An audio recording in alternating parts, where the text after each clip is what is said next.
and I got a place to live in the back of a guy's house. He had a shed, a shanty back there that was about, I don't know, maybe it was 15 feet, 10 by 15 feet.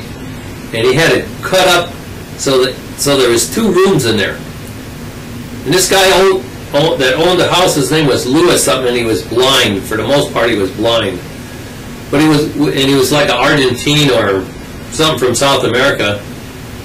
And for the most part, he couldn't see. He could see if he put his head up to the TV set about that far. He could see the TV set. So that's how he watched TV. Just put his face right up close to the TV.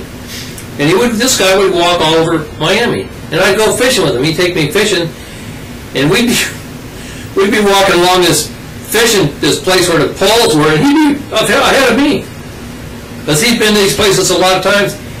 And lo and behold, there's some guy's fishing pole, and he'd walk right into the fishing pole and knock the whole thing down, and the thing would go flying down, and the guy would jump up and yell at him. He said, "Oh, I'm sorry, I didn't see it."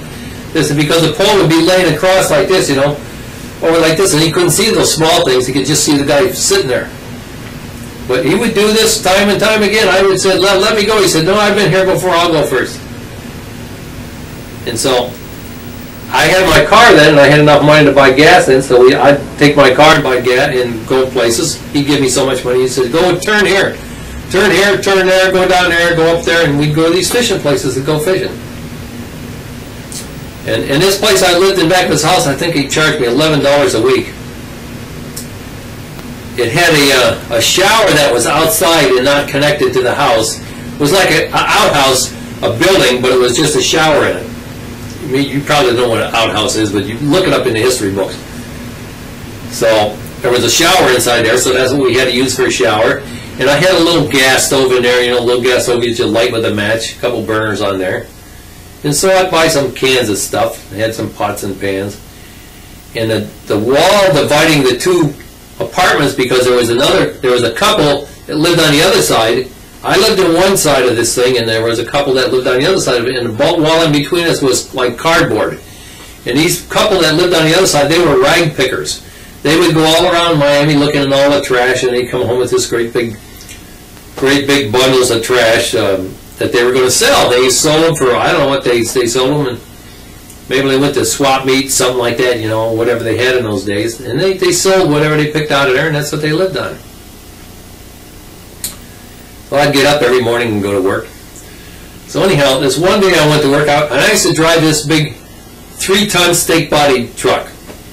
And they would give me an order. They say, "Okay, this is what these guys want. They're at such and such a address, and this is what they want. Here's the list of what they want." So I'd go in and get all these fittings. Go to this guy's house, take this check.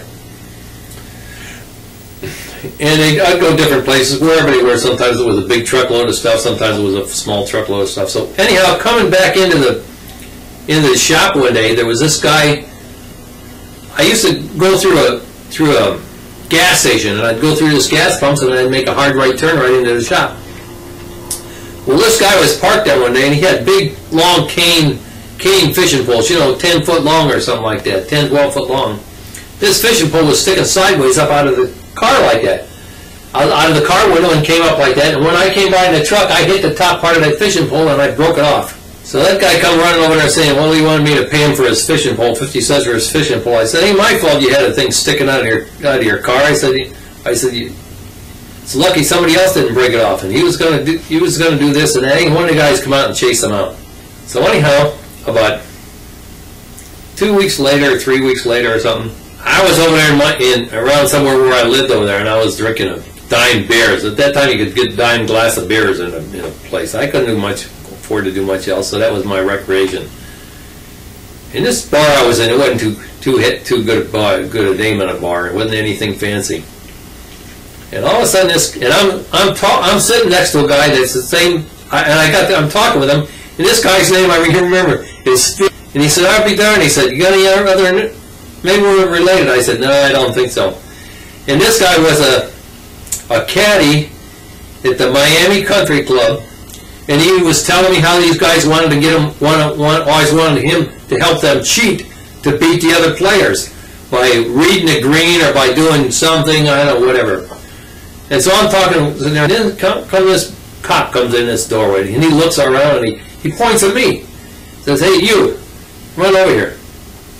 And he comes over and talks to me first. He says, "What are you doing here? What's this and that? Where's your? I want to see your ID, blah, blah, blah, blah." And he asked this guy, he said, "You know this guy?" I said, "No, I just met him here. I was just talking to him." He said, "You don't know him? Don't know anything about him?" I said, "No."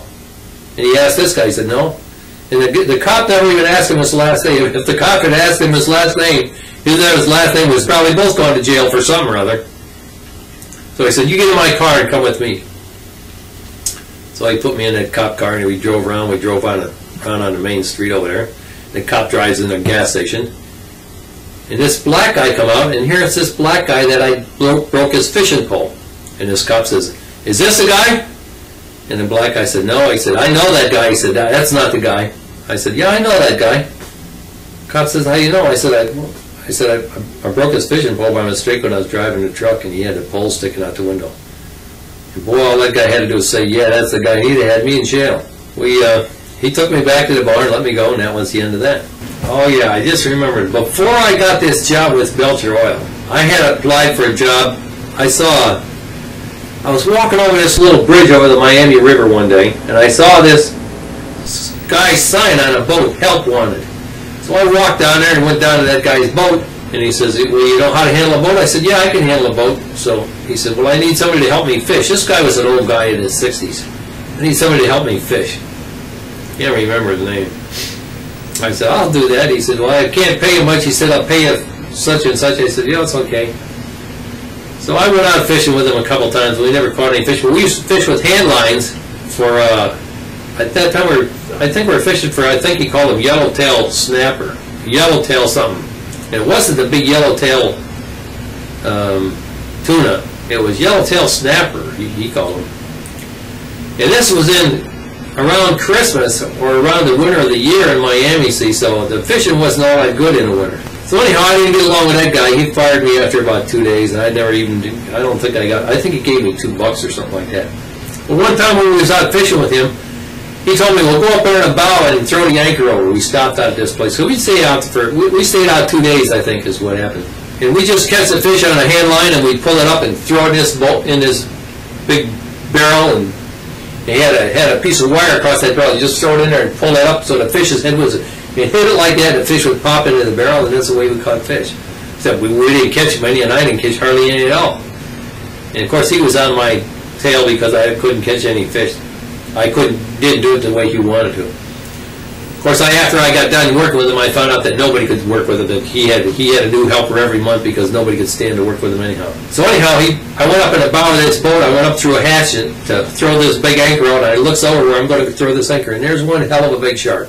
That shark must have been 12, 15 feet long. Boy, it was a big shark. And I threw this anchor, just about threw it right on top of him. And I told him when I went back, I saw this shark, and he said, "Oh," he said, "maybe that's why there's not much fish around here. We'll stay here a little while." And we stayed there a little while, and then we went somewhere else.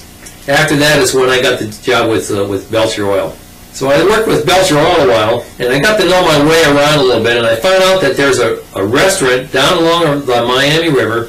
Well, let me tell you about the manatee first. When I first went to Miami, and I was looking at all these boat jobs. I was going around to all these marinas where they had boats, and I was looking for signs. Guys need help, and asking a lot of guys. And I went to every marina from I don't know where to I don't know where. It's 20 miles away from Miami. And I would go to all these marinas, and this was a bad time to try to get a job. It was right near Christmas, just before Christmas. I went to all these marinas and tried to get a job, and I couldn't do that. So anyhow, I went down along the Miami River one day, and it was nice and warm and still, and I was there's a little pier there about 10, 15 feet long, and I walked out on this pier. This pier was only about a foot above the water. And so I laid down on this pier, and I was just kind of laying down on the pier with my hand on my arm like that. And my face was right next to the edge of the pier, it was just a little wooden dock. And all of a sudden, this big damn thing pushed its face out of there and looked me right in the face about a foot away. And I'd like to jump off that pier, man. I'd like to die. And here that was a manatee, or what they call a sea cow. I had never even heard of one or seen one or nothing. That thing scared the life out of me. And that's all it was. It was a sea cow that came up there and see what it was laying up on that pier. So anyhow, that's my experience with the manatees. Okay, I got to tell you a story about my grinding my teeth. When I went in the Navy, when I was a kid, I used to have bruxism.